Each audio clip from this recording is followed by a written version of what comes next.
worldwide diffusion of practices, expansion of relations across continents, organization of social life on a global scale, and growth of a shared global conscience. This is Ritzer's definition of it, and it's basically, the spread of ideas, items, cultures across the world, and we are being greatly influenced by that nowadays. The additional concepts that Ritzer explains in this book are the idea of globalization and localization. Globalization, he describes, focuses on the imperialistic ambitions of nations, corporations, organizations, and the like, and their desire, indeed need, to impose themselves on various geographic areas. So this would incorporate General Motors moving overseas, across borders and everything, and having their influence on other countries. Under globalization is Americanization and McDonaldization. Americanization is the propagation of American ideas, customs, social patterns, industry, and capital around the world. So it's the spread of basically ideas and everything from the States around the world. Walmart's influence in China right now, again, GM's involvement in different areas. McDonaldization is the process by which the principles of the fast food sector are coming to dominate more and more sectors of society. And this focuses on the idea of fast food places, their efficiency and their predictability. And I'll explain more on that in a second. And then globalization is the interpenetration of global and the local, resulting in unique outcomes in different geographic areas. This would be, a good example would be the economic situation in Flint after General Motors closed a lot of its factories because it was moving its operations elsewhere. So since they were moving out and everything, it interacted with society there and created kind of slums, if you will, of the area, and they had hard economic times because of it. Okay, McDonaldization. This is a big factor in how auto manufacturers have changed. This was the start of what we see now.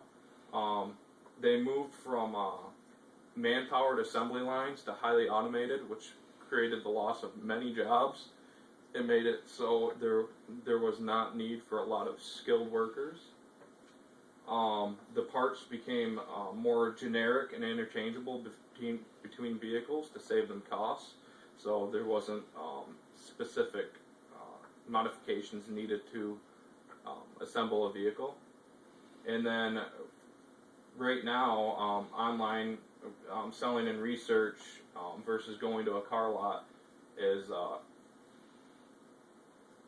causing a lot of loss of sales and everything.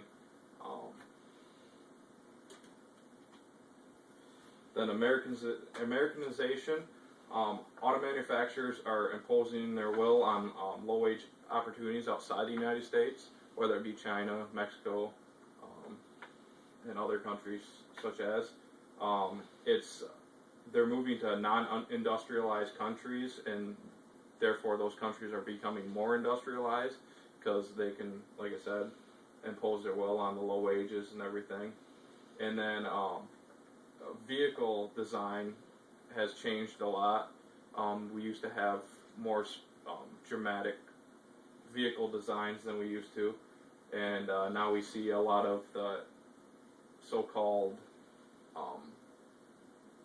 import vehicles are looking similar to our vehicles or vice versa. And then making nothing out of nothing. The vehicles nowadays fall at the nothing end of Ritzer's spectrum. In the complexity dimension, they're very interchangeable. Most of the parts, most of the motors, very interchangeable.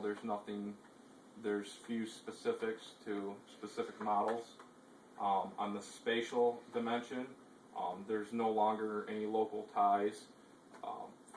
Parts are made all over the world. The vehicles are assembled in one location, but mainly by machines.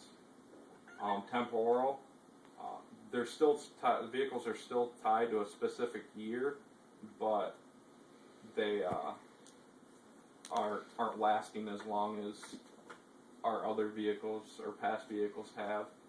On the human dimension, they really dehumanize the process. Many people are going online and doing online research and everything versus going to a car lot. They automated the manufacturing process, removing a lot of workers out of their jobs and dehumanizing that process. And as far as the magical spectrum or dimension, there's no enchanted feelings to these vehicles nowadays. They're really nothing. And as a consumer culture, we are taught as a culture to consume.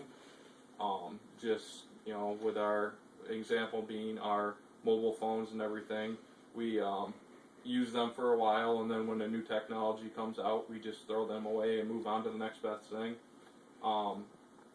We're programmed to consume those products, and the vehicles nowadays are no different. They're made to wear out.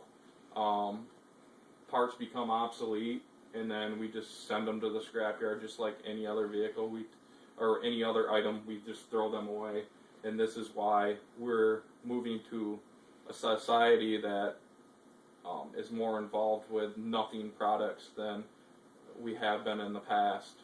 We used to make vehicles that were actually something and would become something by lasting a long time, but our vehicles nowadays are nothing, and they will never make it to be old enough to even represent something. So, will we have something in the future?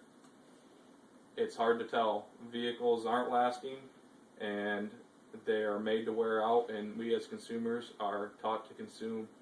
So the 1928 Chevy may be a thing of the past. It is a thing of the past, but we will not see any vehicles make it to something like the 1928 Chevy has. Thank you very much.